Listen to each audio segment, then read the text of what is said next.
Na oração, Deus não espera uma gramática impecável, frases simétricas e acentuação perfeita. Ele aguarda sinceridade, peito aberto e alma escancarada.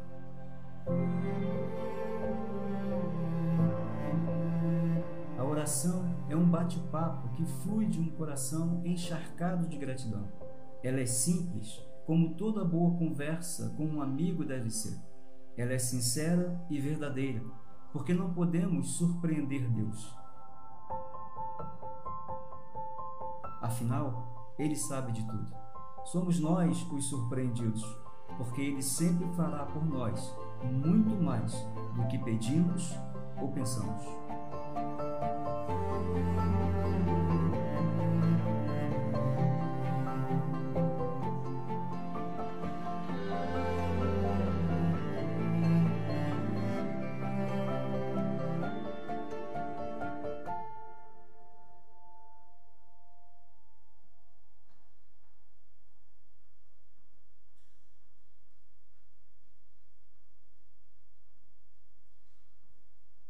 Alô.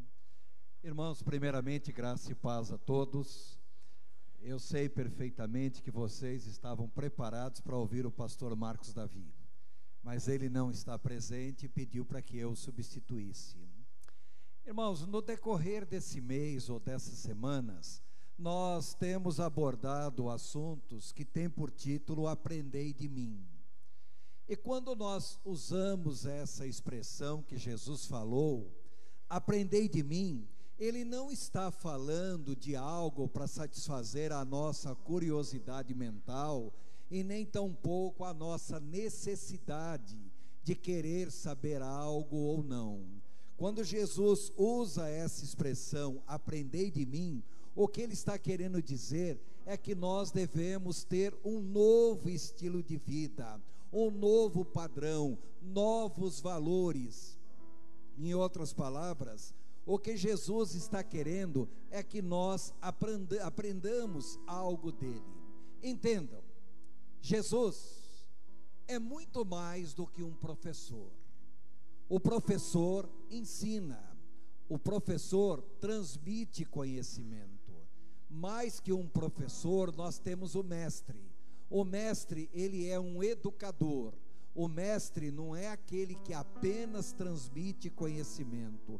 O mestre é alguém que coloca uma pessoa no caminho em que a pessoa deve andar. Jesus é muito mais que um ensinador. Jesus é muito mais que um mestre. A Bíblia coloca Jesus como sendo um discipulador. Discipulador, ele não apenas ensina.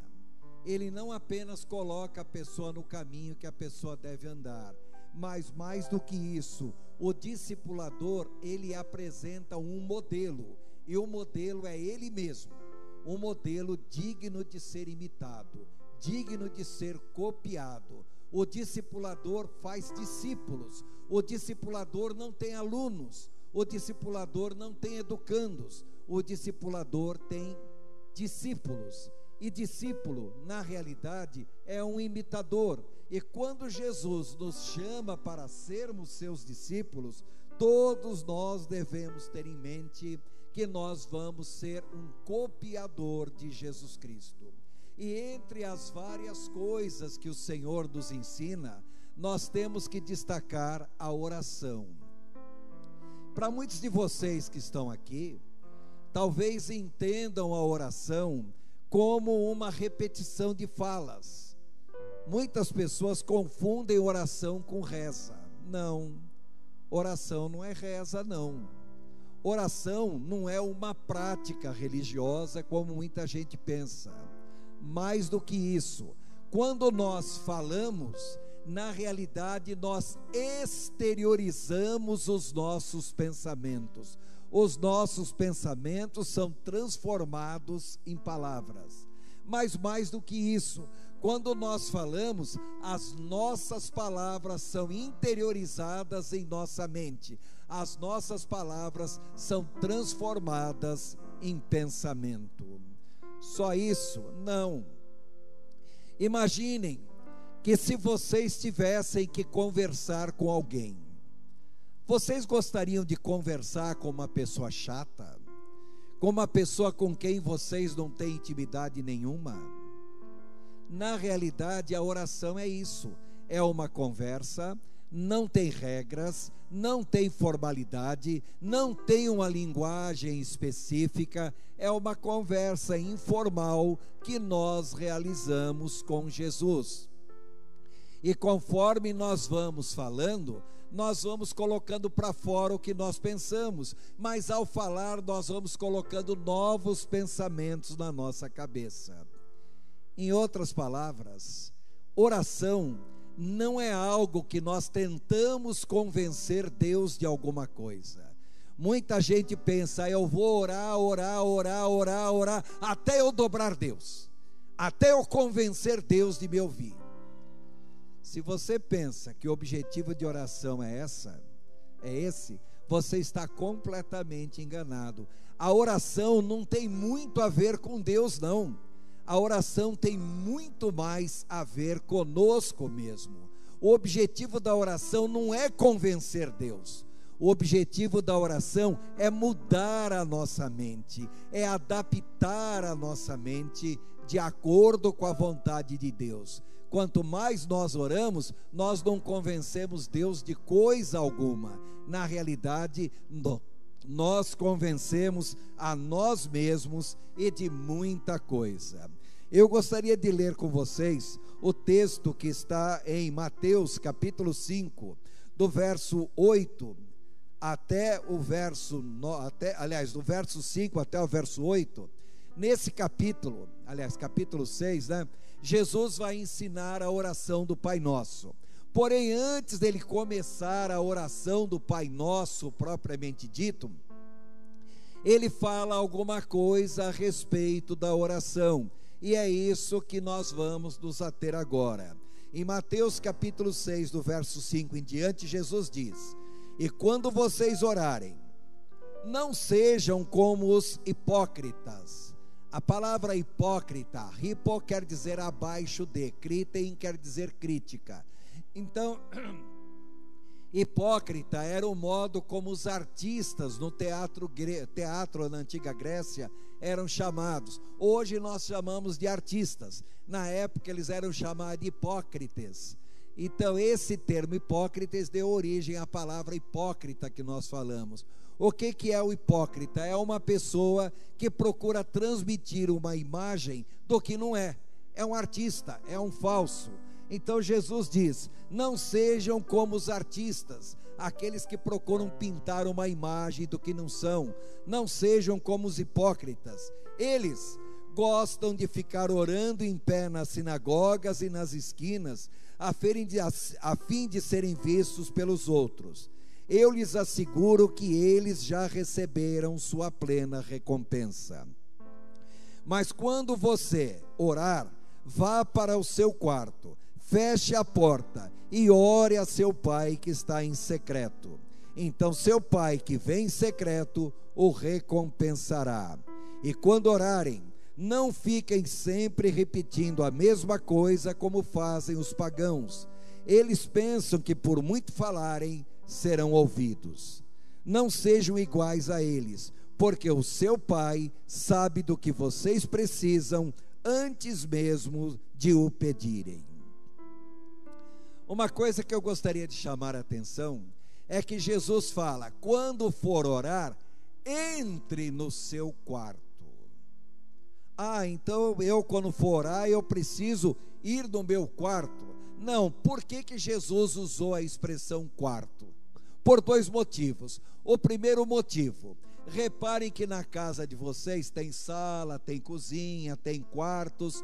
Normalmente quando nós recebemos uma visita, a visita fica somente naquela área social, a sala, quando muito a cozinha.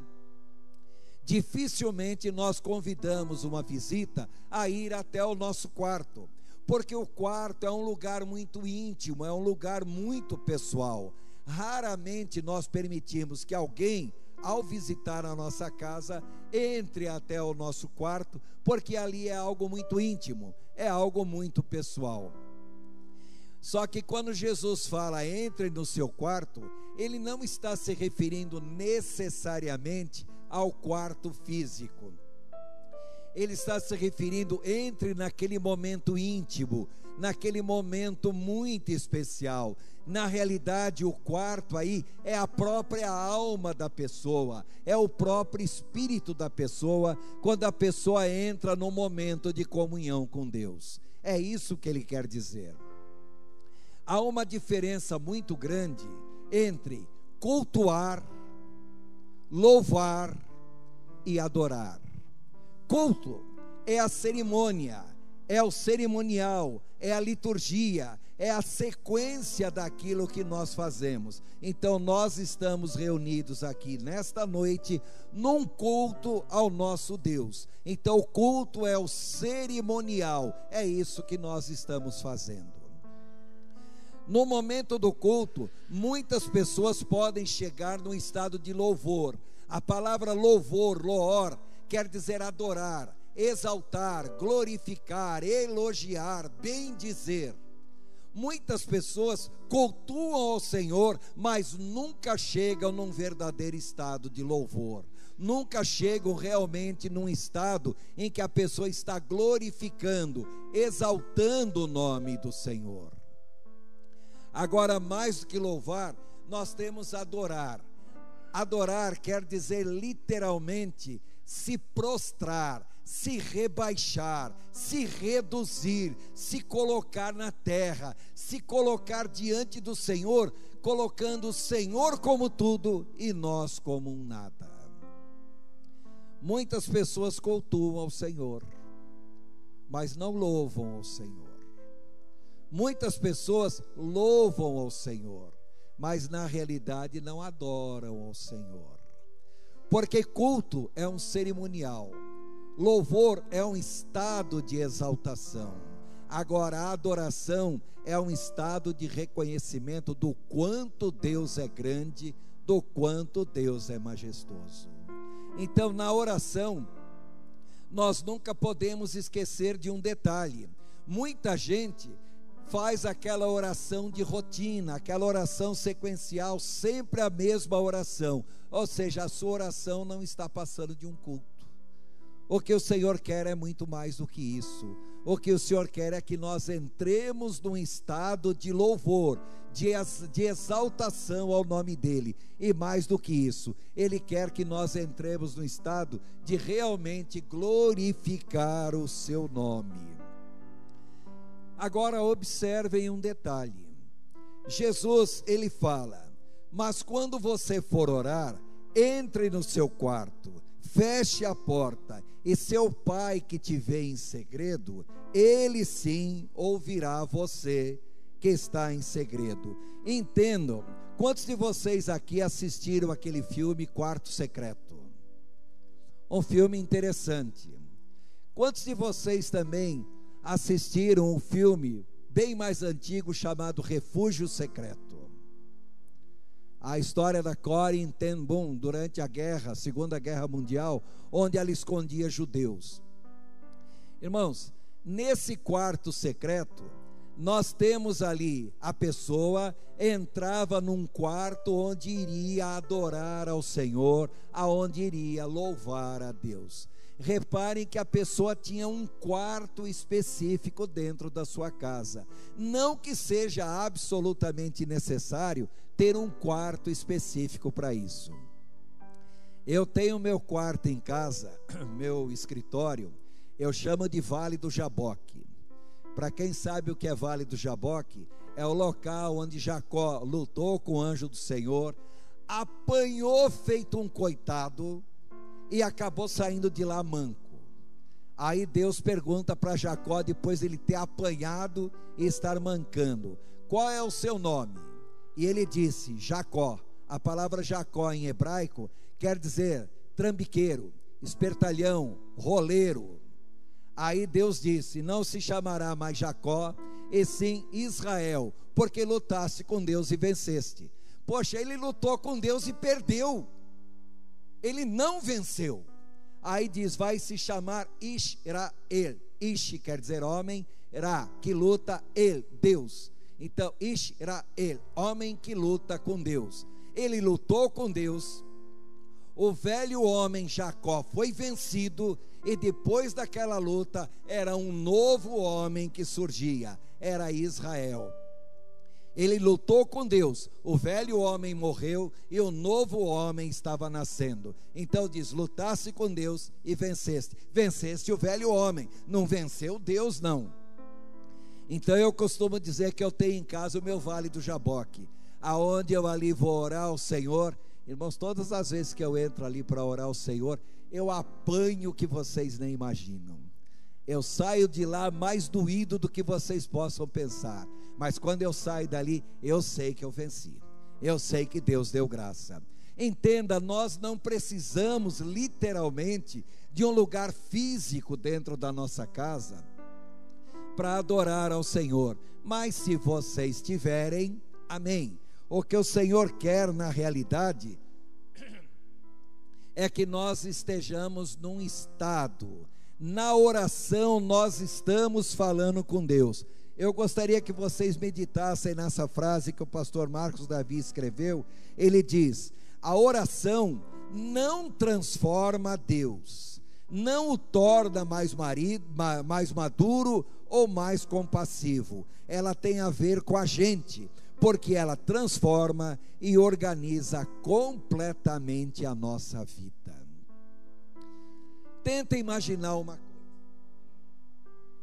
Imagine que algum de vocês aqui resolva fazer um curso de inglês. Vocês vão, frequentam aula de inglês 2, 3 vezes por semana, 1 hora de aula, termina a aula, vocês vão embora. E vão assistir aula de inglês um ano inteirinho, ou até mais de um ano. Pergunto: quem assiste aula de inglês 2, 3 vezes por semana, 1 hora de aula, depois desse tempo, mesmo que faça um curso de 1 ano ou mais, a pessoa estará apta a falar inglês? Não, não estará. Uma pessoa que resolve aprender a tocar um instrumento musical, então sobe aqui, aprende a tocar instrumento musical, tem aula, aprende tudo sobre o instrumento, estará apto a realmente ser um musicista? Vamos colocar a coisa de uma outra maneira. Eu pego alguns de vocês aqui que não sabem andar de bicicleta, eu explico tudo como se anda de bicicleta e dou uma bicicleta para vocês. Depois de toda a aula sobre andar de bicicleta, vocês estarão aptos a andar de bicicleta? É óbvio que não. Como é que se aprende a andar de bicicleta? Praticando, e praticando muito. Como é que se aprende a falar inglês? Adianta ter 3 aulas por semana? Quero informar vocês, só vão aprender a falar inglês se vocês praticarem várias horas por dia e todos os dias. Em outras palavras, não é decorar regra, é mudar a cabeça de vocês, é mudar o modo de pensar. Eu fiz o curso da Callan, aprendi, recebi um diploma. Legal. Aí fui para os Estados Unidos. Conhecia todas as regras de gramática. E lá eu vi que foi útil, não vou dizer que não foi útil não, mas que não me habilitou a conversar com o pessoal lá dos Estados Unidos, não me habilitou não. Em outras palavras, nós precisamos praticar até mudar a nossa cabeça, mudar o nosso modo de pensar. Oração é exatamente a mesma coisa. Ninguém vai conseguir ter comunhão com Deus através da oração se orar 5 minutos por dia, se orar meia hora por dia, orar 1 hora por dia. Oração tem que ser praticada, praticada, praticada, praticada, praticada, até mudar a cabeça de vocês. Em outras palavras, a oração não vai mudar Deus, vai mudar vocês, vai mudar vocês que oram. Então esse é o objetivo maior da oração. A oração não tem muita coisa a ver com Deus não, tem muito mais coisas a ver conosco mesmo. Claro isso a todos? Estou falando grego? Não, né? Pelo menos algumas palavras em hebraico eu falei, não foi grego, tá?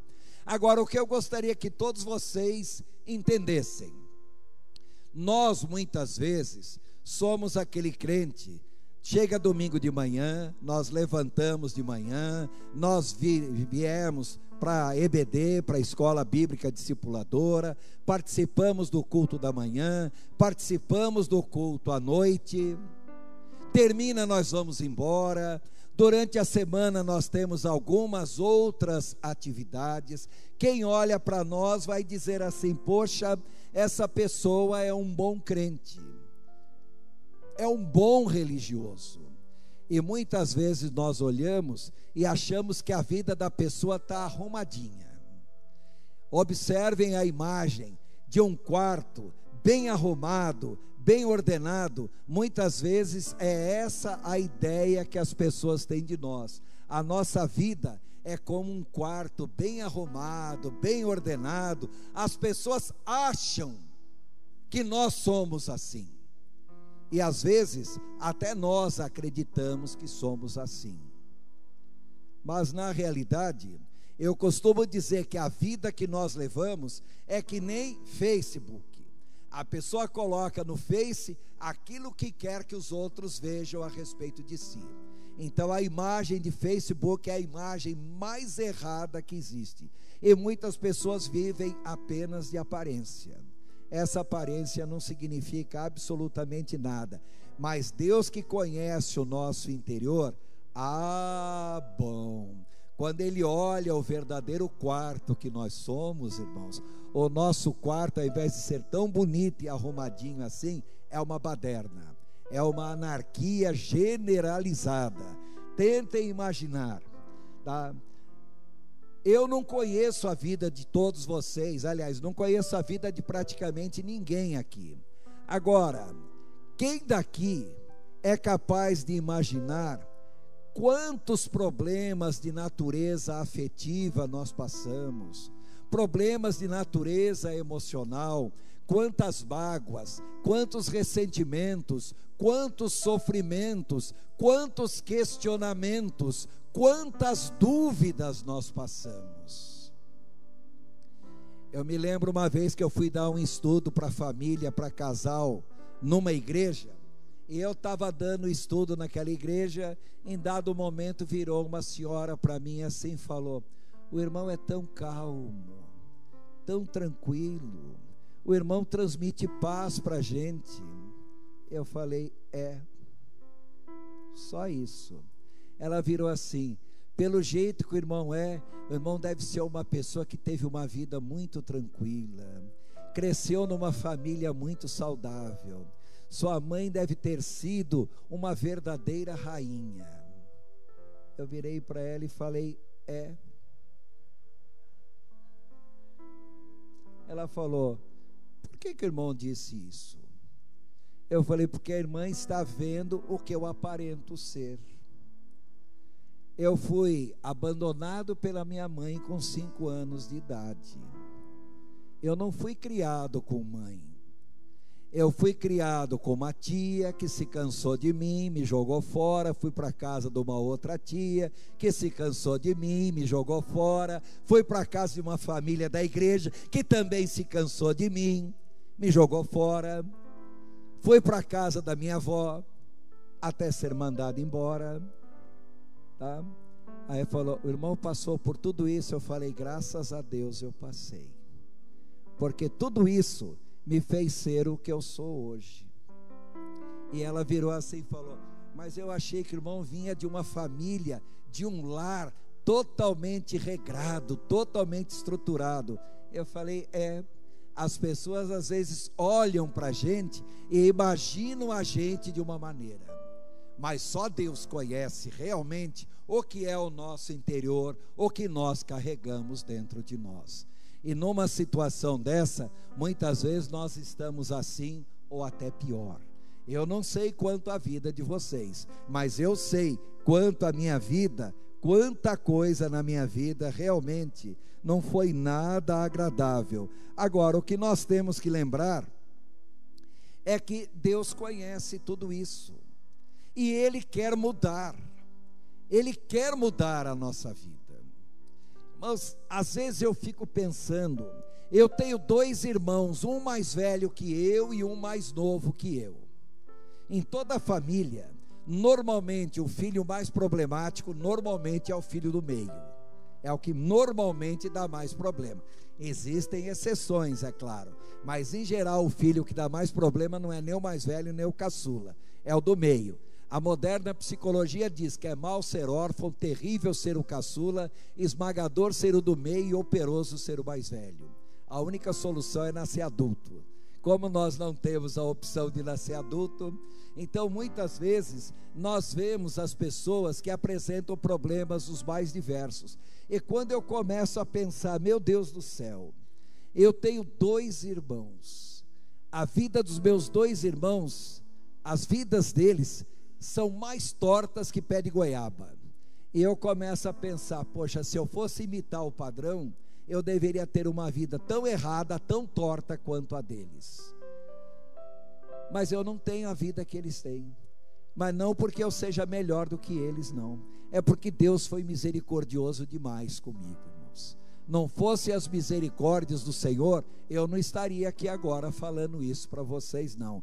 Deus foi muito grande. Só que uma coisa eu aprendi: Deus pode mudar a nossa vida, mas nós devemos, em primeiro lugar, permitir que Ele queira mudar a nossa vida, porque Ele raramente vai pegar alguém na marra e vai converter vocês na força. Ele vai querer que vocês abram o coração de vocês para eles. A modificação, Deus é poderoso, mas Deus tem a sua ação limitada, muitas vezes à nossa vontade.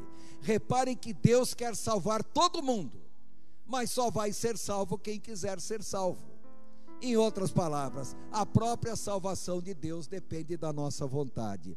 E quando nós falamos isso, nós temos que levar em consideração pelo menos 3 aspectos. No caso aqui o pastor Marcos Davi destacou 3 aspectos importantes. O primeiro aspecto que ele quer destacar é que nós devemos ser pessoas humildes. Ele diz: mas quando você orar, vá para o seu quarto, feche a porta e ore a seu pai que te vê em secreto, e seu pai que te vê em secreto o recompensará.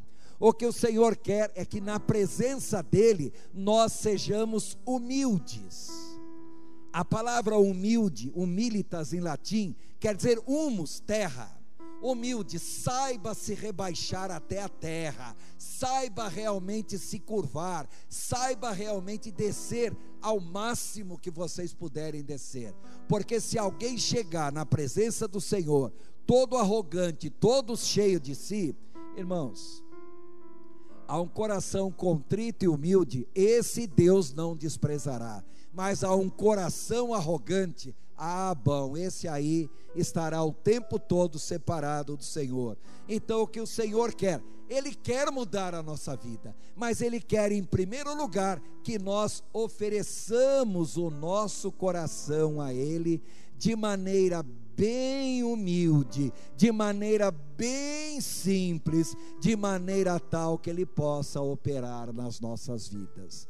Porque se nós não fizermos assim, com certeza Ele não vai operar na vida de ninguém. Amém, irmãos?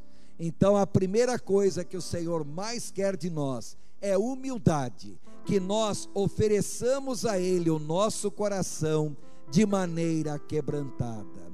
Sabe, uma coisa que às vezes eu fico pensando é que se alguém não souber se humilhar com uma criança, não é apta ao reino de Deus.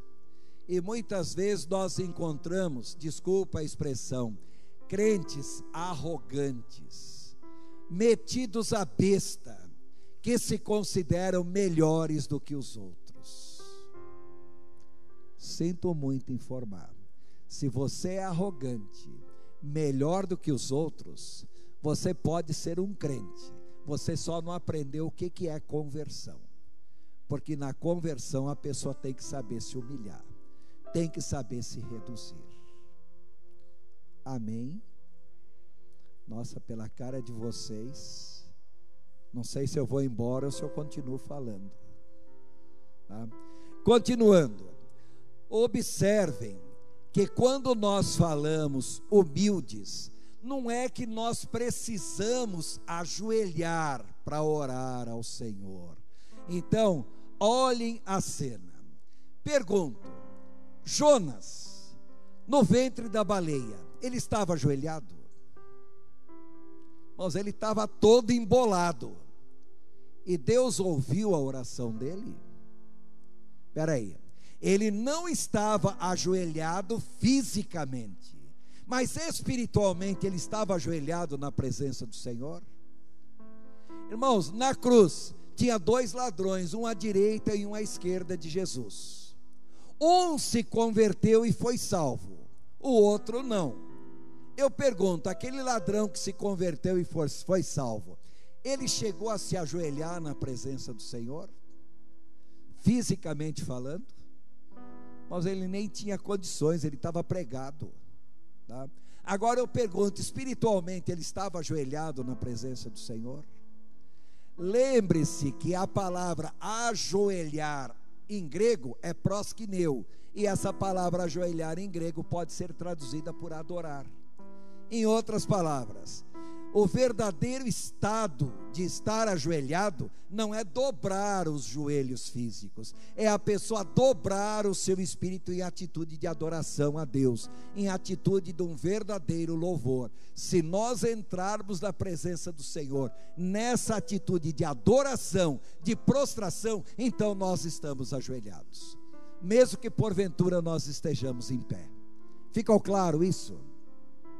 Eu gosto de contar uma história, irmãos. Uma vez eu morava em Brasília, e eu pegava o ônibus funcional para ir de casa até o meu local de serviço. E eu entrei no ônibus, sentei, abaixei a cabeça e comecei a orar. Quem me visse talvez pensasse que eu estivesse cochilando ou dormindo, mas eu não estava não. Eu estava orando mesmo. Aí sentou um rapaz do meu lado, na farda a gente usa tarjeta, e eu li o nome dele escrito, Melquisedeque. Com o nome desse Melquisedeque, possivelmente de uma família crente, mas eu não o conhecia, tá? Quer dizer, eu já o tinha visto, mas eu não tinha contato nenhum com ele. E nós estávamos indo no ônibus. Dali a pouquinho, quando chegou numa esquina, o ônibus entrou normalmente na rua, estava na mão, o ônibus estava certo. Dali a pouquinho eu olho pela janela, eu vejo um baita de um ônibus crescendo do meu lado. O ônibus vinha vindo, um ônibus que não parou no semáforo, nós estávamos certo, o outro ônibus estava errado, e quando eu olho aquele baita ônibus crescendo do meu lado aqui, e bateu bem no lugar onde eu estava. Quando bateu no lugar onde eu estava, todo mundo gritando dentro do ônibus, e esse rapaz chamado Melquisedeque começou a gritar: ai, nós vamos morrer, e não sei o que. Eu virei para ele assim e falei: calma, Deus está presente conosco e ninguém vai se machucar, nada vai acontecer conosco nem com você. Nessa altura o ônibus parou e o ônibus bateu bem do meu lado. Eu levantei, fui ajudar as outras pessoas. Ele virou para mim assim e falou: como é que você podia afirmar que Deus estava presente conosco e nada ia acontecer? Eu falei: eu não podia afirmar, mas pela fé, eu lembro que uma vez o apóstolo Paulo ia num navio preso para Roma, e o navio enfrentou uma grande tempestade, e todo mundo achou que ia morrer, e o anjo do Senhor apareceu para Paulo, e disse que nenhuma vida ali se perderia, porque ele estava ali dentro. E eu virei e falei para esse Melquisedeque: tem muita gente aqui dentro desse ônibus que é servo do Senhor, e porque é servo do Senhor, nós podemos confiar, porque nós estamos curvados na presença dele. Ninguém se machucou. 4 meses depois eu realizei o batismo desse colega chamado Melquisedeque. Ele na realidade era da igreja presbiteriana, mas estava afastado. Bom, o que interessa é o seguinte: ele foi salvo. O que o Senhor quer de nós, em primeiro lugar, irmãos, é humildade. E cá para nós, irmãos, humildade, para quem não sabe, humus quer dizer terra, é saber se rebaixar até a terra. Uma outra coisa que o Senhor quer de nós, e o quanto isso é difícil, irmãos, Muitas vezes, uma pessoa vive como um verdadeiro artista. Vocês já viram aquela pessoa que se maquia para ficar bonita? Tá? Usa um monte de maquiagem. A maquiagem esconde rugas, esconde cicatrizes, imperfeições, manchas. Pergunto, qual a mulher aqui presente que não se maquiou pelo menos uma vez na vida? Bom, faz parte da vaidade feminina, a mulher tem que fazer isso. Agora eu pergunto, a maquiagem esconde ruga? Esconde, mas tira a ruga. Esconde cicatrizes? Esconde, mas tira a cicatriz.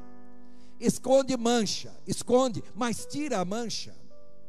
Em outras palavras, a maquiagem pode esconder tudo, mas ela não remove absolutamente nada. A mesma coisa somos nós, irmãos. Deus não quer crente maquiado. Deus não quer pessoa que usa uma máscara para esconder todas as suas imperfeições. Quando nós vamos nos apresentar perante o Senhor quer que nós vamos ali sem máscara, sem nada. Na Grécia Antiga, os artistas de teatro usavam máscaras. Aquelas máscaras representavam pessoas, animais, deuses. Então eram chamados de persona ou personari. Daí veio o termo personalidade, personagem. Então as máscaras daqueles personagens, e aquelas máscaras eram feitas de cera. Então quando o artista comparecia no teatro para representar, sem usar a máscara, ele ia sem cera, sine ceros, ou seja, sincero. Então a palavra sincero quer dizer sem máscara. O que o Senhor quer de nós é que quando nós nos apresentemos perante Ele, irmãos, é que nós tiremos toda a máscara, tudo aquilo que nós queremos apresentar. Irmãos, eu posso mostrar para vocês a imagem que eu quiser. Eu posso enganar todo mundo apresentando uma imagem. Posso enganar até minha família. Mas eu pergunto, eu engano Deus? Não, nós não conseguimos enganar Deus. O grande problema é que muitos de nós vivemos uma máscara, vivemos uma falsidade, e o que o Senhor quer de nós é que nós tiremos essa máscara. Então, para nos apresentar perante Ele, o que o Senhor quer é que de fato nós apresentemos a Ele com toda a sinceridade. Não adianta vocês quererem falar coisas para Deus, para tentar enganar Deus, ou tentar convencer Deus de alguma coisa. E vamos ser francos, irmãos, nós estamos cheios de crentes maquiados. São verdadeiros hipocritas, artistas. Só que a palavra hipocrites deu origem a uma palavra bem pejorativa, hipócritas. Então não adianta nós sermos hipócritas perante o Senhor. Nós temos que realmente tirar toda a maquiagem para nos apresentar perante o Senhor. E uma outra coisa também, em terceiro lugar, quando nós formos nos apresentar perante Deus, nós temos que tomar uma postura de realmente crer, de realmente confiar no Senhor. Quantos de vocês, ao orar, termina a oração falando amém? Todos, né? Diga-se de passagem, nós não precisamos terminar a oração falando amém, não. Ah, mas se eu não falar amém, eu não terminei a oração. Não, isso aí, o falar amém é culto, tá? É um cerimonial. Nós podemos terminar a oração sem pronunciar a palavra amém, porque a palavra amém, todo mundo aprendeu que significa assim seja. Não, a palavra amém é a abreviatura em hebraico de El Neman, Meracheneman, que quer dizer simplesmente, tudo aquilo que foi orado, tudo aquilo que foi falado, eu tenho que confiar no poderoso, naquele que governa todas as coisas e é fiel à sua palavra.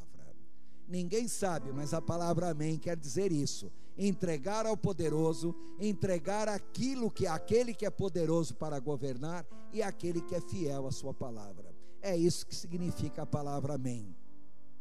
Em outras palavras, Quando nós falamos amém, nós estamos dando uma demonstração de confiança no Senhor. Mas se eu orei ao Senhor e não dei essa demonstração de confiança, o falar amém não significa absolutamente nada. Foi apenas uma palavra vazia que não teve significado nenhum. O amém é quando realmente eu estou confiando naquela oração que eu fiz e entregando verdadeiramente nas mãos do Senhor. É como um salto no escuro, irmãos. Quando nós saltamos no escuro, nós nunca sabemos onde nós vamos cair, mas se nós confiarmos que o Senhor está ali para nos pegar, para nos proteger, irmãos, sim, então nós podemos de fato confiar no Senhor. Amém? Peraí, esse amém está um pouco, tá? Então, irmãos, parem para pensar. Olha, imagine o seguinte: muitos de vocês aqui são casados há muitos anos. Imagine quando vocês se casaram. Todos se casaram porque se amavam. Amém por isso. Agora, quantos casamentos deram certo e quantos casamentos não deram certo? Quem daqui se casou para o casamento não dar certo? Não, ninguém se casa para o casamento não dar certo. Todo mundo se casa crendo que vai dar certo. Mas para muita gente não dá. Tanto é que nós temos divórcio. Quantas pessoas nós temos aqui num segundo casamento? Ninguém casou no primeiro para o primeiro não dar certo, só que não deu certo. Na realidade, o casamento é um salto no escuro. Nós nunca sabemos o que vem pela frente. Então, entenda, o casamento do crente é sempre um casamento realizado a 3. O casamento do incrédulo é um casamento a 2, é homem e mulher. O casamento do crente é o marido, a esposa e Jesus Cristo junto, crendo que ele realmente vai tomar conta desse casamento. Por isso que a Bíblia recomenda que nós não venhamos a nos casar com pessoas que não tenham comunhão com o Senhor. Por isso que o ideal é o casamento somente entre os crentes. Em outras palavras, nós temos que aprender a confiar no Senhor. Claro até aí? Em resumo, quando Jesus chega lá em Mateus, capítulo 11, ele diz: vinde a mim, todos vós que estáis cansados e sobrecarregados, e eu vos aliviarei. Tomai sobre vós o meu jugo e aprendei de mim. Ele não está dizendo apenas aprendam o que eu estou falando. Ele está dizendo aprendam, vivam o que eu estou vivendo, imitem o que eu estou mostrando para vocês. O apóstolo Paulo fala em 1 Coríntios capítulo 11, versículo 1: sede meus imitadores, assim como eu sou de Cristo. Então, quando Jesus diz aprendei de mim, quer dizer, copiem aquilo que eu estou demonstrando para vocês. Ele ainda diz: porque sou manso e humilde de coração, e achareis descanso para a vossa alma, porque o meu jugo é suave e o meu fardo é leve. Todo mundo pensa que a palavra manso quer dizer calminho, tranquilo. Não, a palavra mansu em latim quer dizer aquele que se deixa doutrinar, aquele que se deixa ensinar, aquele que se adapta ao que é mostrado para ele para seguir. Essa é a pessoa mansa. Mansa não é a pessoa calminha como muita gente pensa, não. Reparem que o próprio apóstolo Pedro, de mansinho, de calminho, ele não tinha nada. Muito pelo contrário, era alguém de sangue bem agitado. E apesar disso tudo, quando nós lemos as epístolas de Pedro, nós vemos como aquele homem aprendeu a ser tão manso, tão humilde. Em outras palavras, tudo isso que nós estamos falando, irmãos, vir ao Senhor é um processo de transformação. Assim como ninguém aprende a andar de bicicleta com pouco treino, ninguém aprende a ser músico com pouco treino, ninguém aprende a orar com pouca oração, ninguém aprende a ser um servo do Senhor se não viver no dia a dia, continuamente, uma vida de servir ao Senhor. Não é com 5 minutos de crente, não é com um culto no domingo de manhã, ou um culto no domingo à noite, ou uma outra reunião qualquer no meio da semana. Isso não faz de nós crentes coisa nenhuma. Porque, irmãos, se tem alguém que conhece a Bíblia, se tem alguém que conhece a palavra do Senhor é Satanás. Se tem alguém que tem fé, é Satanás. A própria Bíblia diz: crês tu que há um só Deus, fazes bem. Até os demônios creem e tremem. Agora, o fato deles conhecerem, deles crerem, faz dele, Satanás ou dos demônios, pessoas que vão servir ao Senhor.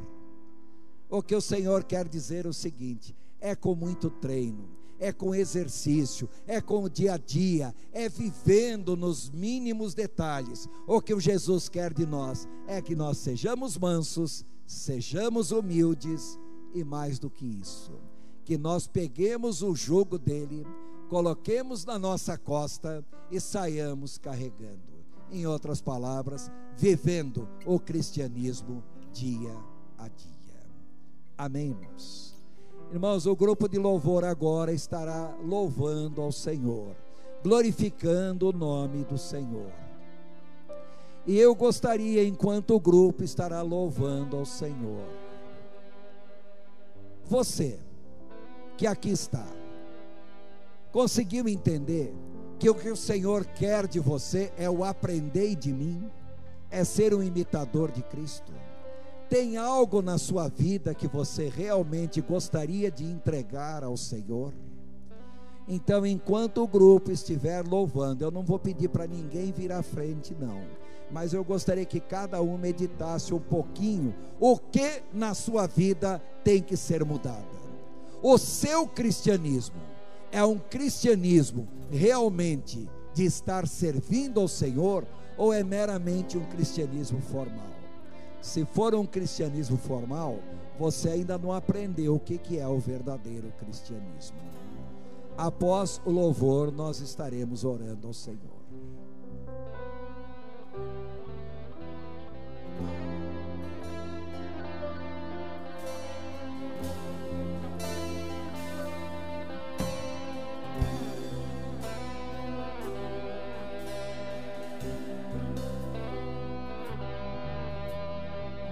Seguro estou nos braços daquele que nunca me deixou.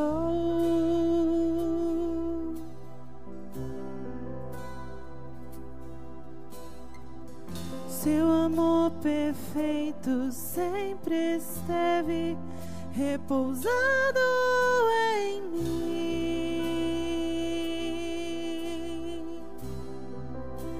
E se eu passar pelo vale, acharei conforto em teu amor, pois eu sei que és aquele que me guarda, me guarda.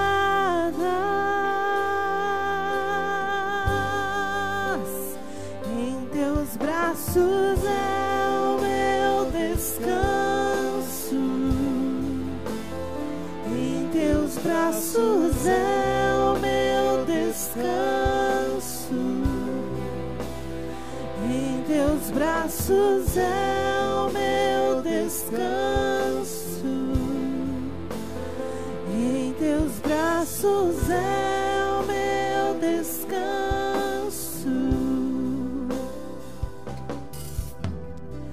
Seguro estou nos braços daquele que nunca me deixou.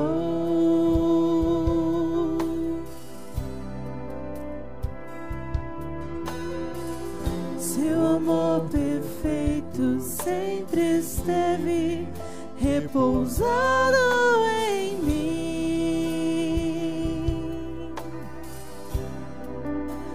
E se eu passar pelo vale, acharei conforto em teu amor, pois eu sei que és aquele que me guarda, me guardas.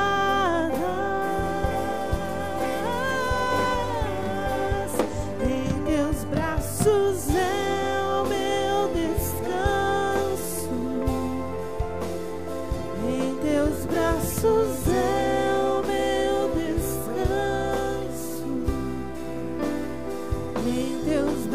braços é o meu descanso.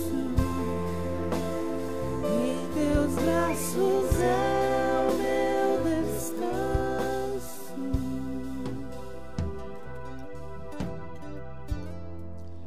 Eu gostaria de convidar a todos nesse momento para nós nos colocarmos em pé, todos. Irmãos, eu não tenho o costume de chamar ninguém aqui na frente, não. Mas, se você tem algo a apresentar ao Senhor nesse momento, e principalmente apresentar a sua vida ao Senhor, eu gostaria de convidar você para vir aqui na frente agora, para que nós oremos ao Senhor. Você que tem algo, principalmente na sua vida, e diz: eu realmente estou servindo ao Senhor, mas eu não estou servindo ao Senhor com toda a integridade do meu coração, e eu gostaria realmente de tomar um compromisso maior com o Senhor. O Senhor está convidando você, é agora. Agora é o momento. Venha à frente, não se constranja não, porque o Senhor é bom, uma misericórdia no dia da angústia, e conhece aqueles que nele confiam. O Senhor é bom, o Senhor é uma fortaleza, e o Senhor conhece o nosso coração.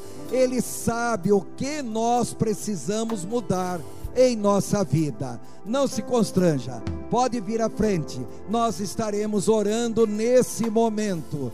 Sabe, uma certa ocasião, eu estava na igreja, e em dado momento eu senti do Senhor de fazer um apelo para as pessoas virem à frente, e eu não chamei, as pessoas não vieram à frente. Passou o domingo, eu fui embora, eu pensei, eu fiz a minha parte, e fui embora.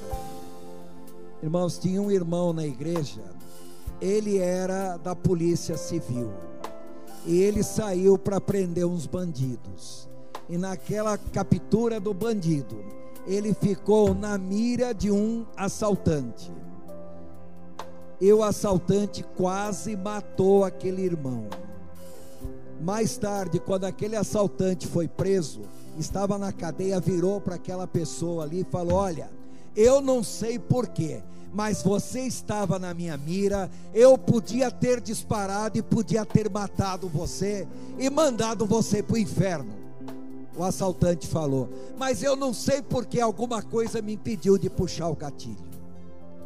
E aquele irmão simplesmente, ali na cadeia, ele, investigador da polícia, começou a chorar e falou assim: eu tive uma chance, e Deus me deu a chance, porque por mim eu não saberia aproveitar.